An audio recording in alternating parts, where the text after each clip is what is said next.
The sheer audacity of it still pricked at the edges of my calm, like a splinter I couldn't quite dislodge. "It's just money, Mom," he'd said, his voice barely a whisper against the hum of the refrigerator. A refrigerator I'd stocked, a kitchen I'd scrubbed, a life I'd carefully constructed. His eyes, however, held a glint of something far colder than casual dismissal.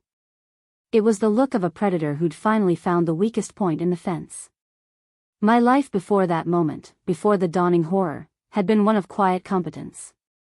I was a planner, a saver, a woman who understood the value of a dollar earned and the security of a nest egg painstakingly built. My husband, bless his soul, had been a whirlwind of generous spirit but a dismal accountant. I'd taken over the reins of our finances after his passing, meticulously rebuilding what he'd so carelessly squandered. Our home, once filled with the boisterous energy of two boys, now echoed with a different kind of silence. My own son, grown and gone, lived a continent away, his life a distant hum of occasional calls and well wishes. It was just me and him, my stepson, Liam.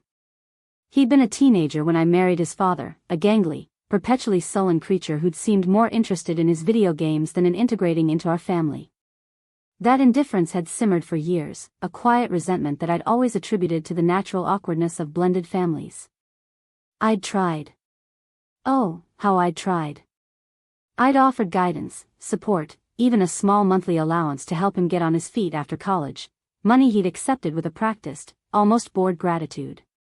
I'd seen it as an investment in peace, a small price to pay for family harmony. I never imagined it was an opportunity for him to chart a course for my destruction.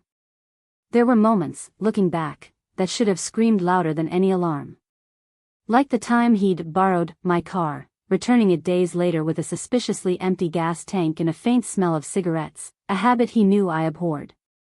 When I'd confronted him, he just shrugged, a phantom smile playing on his lips. "Needed to clear my head, Mom." Or the persistent emergencies that seemed to plague him, each one requiring a substantial sum of money, a student loan payment that got missed, a car repair that was more than I expected, a chance at a business opportunity that was too good to pass up. Each time, I'd sighed, dipped into my savings, and told myself it was the cost of keeping the peace, of not wanting to be the evil stepmother narrative he so clearly craved to fulfill. He had a knack for making me feel guilty, for twisting my concern into an accusation of his perceived failings. It was a subtle art, honed over years of practice, and I, in my earnest desire for a united front, had been a willing pupil.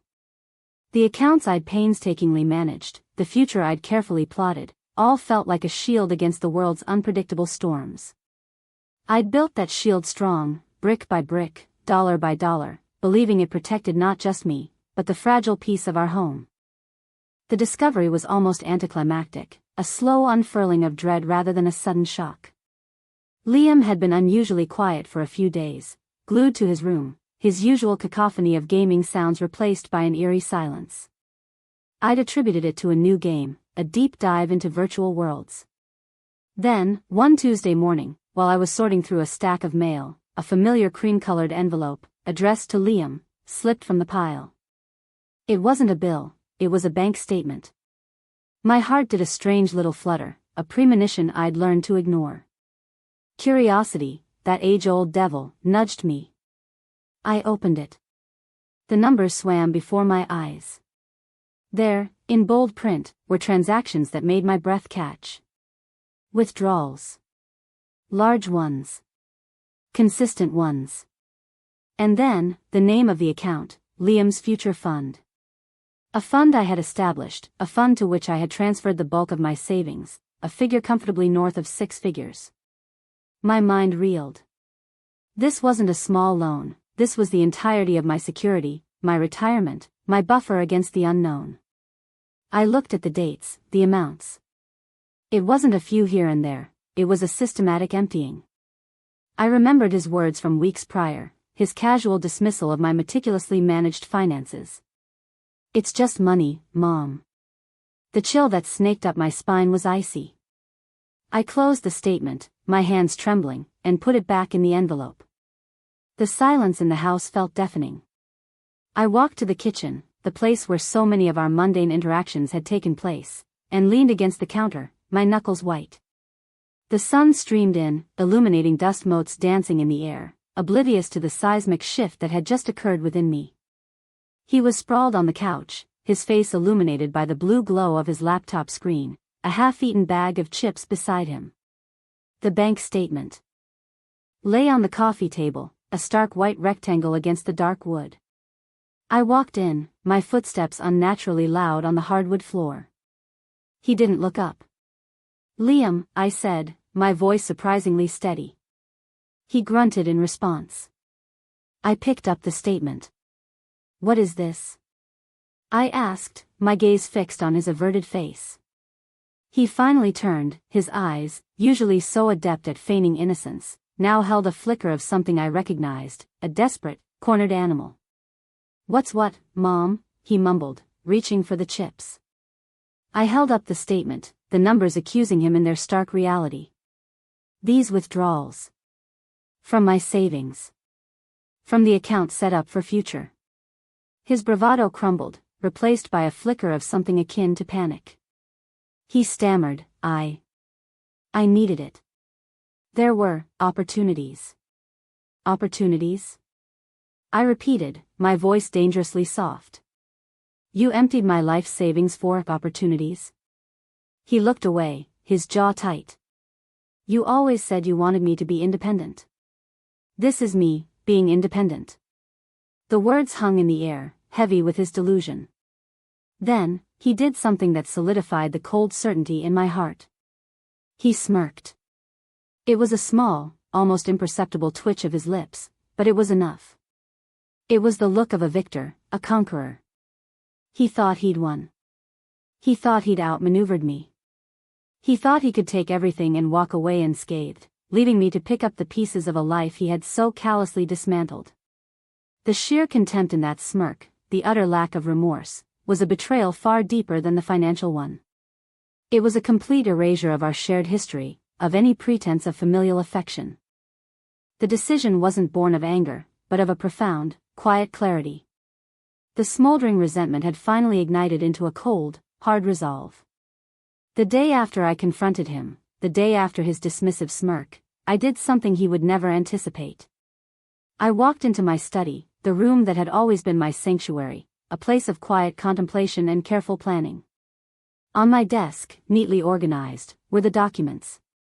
His birth certificate, my marriage license, and the original savings account agreement, all meticulously scanned and digitally secured. I opened my laptop, logged into a secure platform, and uploaded everything. Then, I sent a single, encrypted email to my lawyer, attaching a brief, factual account of the situation and a list of all the transactions from the bank statement, cross-referenced with his previous emergencies. I didn't mention his diary, not yet. That was the final, most potent weapon. I'd found it tucked away in a dusty box in the attic weeks ago, a relic of his teenage years that I'd intended to discard. But a morbid curiosity, a need to understand the depth of his entitlement, had compelled me to peek. Inside, scrawled in his hurried, adolescent handwriting, were entries that painted a disturbing picture of his worldview. He detailed his disdain for me, his contempt for my stinginess, and his elaborate fantasies of acquiring wealth through whatever means necessary.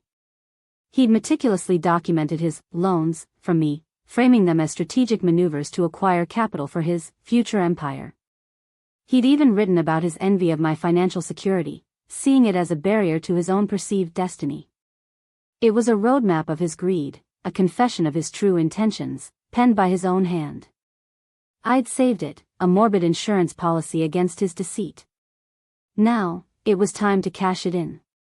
The next morning, before he'd even stirred from his sleep, I went to the bank. I didn't make a scene. I spoke quietly to a manager, presenting the documents and explaining the situation with a calm detachment that surprised even myself. They were professional, efficient, and within hours, my accounts were secured. He was blocked. He couldn't touch a cent. I then went to his room, a single printed page in my hand. It was a legal document, a cease and desist notice, with a detailed list of his transgressions, including specific references to his own written confessions of intent. I placed it on his bedside table, right next to his gaming controller. I didn't say a word. I simply turned and walked out of the house. The initial aftermath was a symphony of digital chaos. My phone buzzed incessantly. Texts from Liam, a frantic stream of pleas, then threats, then outright accusations. How could you do this? This is my money. You'll regret this. Then came the calls from his aunt, my late husband's sister, a woman who had always doted on Liam, blind to his flaws. What have you done to my poor boy? She wailed, her voice thick with manufactured outrage. He's devastated. He's ruined. I listened patiently, offering no defense, no explanation. My lawyer handled the legal entanglement. The cease and desist was served, the bank accounts frozen. The online forums where Liam had boasted about his lavish lifestyle, funded by his supposed investments, became a battlefield. Friends of his, those who had benefited from his sporadic generosity, started chiming in, their online bravado quickly deflating when confronted with the evidence of his deceit. The diary entries, carefully redacted and shared with the appropriate parties, my lawyer, his aunt's lawyer, and a few select, influential family members, painted a damning picture. The narrative shifted. The doting aunt found herself defending a thief, a manipulator. The victim was now the perpetrator. Liam, who had always thrived on victimhood, found himself exposed. The social consequences were swift and brutal.